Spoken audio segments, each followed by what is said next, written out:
படுறாரு.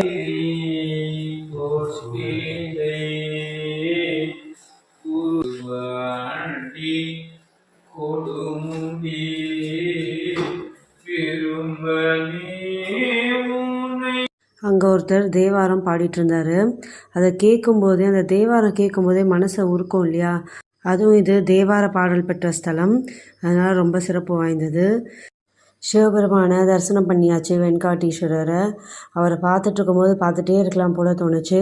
வேறு எதுவுமே நமக்கு அவர்கிட்ட கேட்க தோணலை. ஏன்னா சில கோவிலுக்கு போகும்போது நமக்கு ஏதாவது நம்ம வேண்டுதல் வைப்போம், ஏதாவது பிரார்த்தனை வைப்போம். சில கோவிலில் சுவாமியை பார்த்துட்டு அப்படியே நம்ம சுவாமி பார்த்துட்டு வந்துடுவோம். அந்த மாதிரி கோவில்களில் இதுவும் ஒன்று. எதுவுமே கேட்க தோணலை, சுவாமி அப்படியே பார்த்துட்டே இருந்துட்டு அப்படியே வரலாம் அப்படின்னு தான் தோணுச்சு. சுவாமியை பார்த்தாச்சு. இப்போ கும்பாபிஷேகம் நடக்கிறதுனால இப்போ யாராவது நம்மளால் முடிஞ்ச உதவியை கண்டிப்பாக கோவிலுக்கு செய்யலாம்.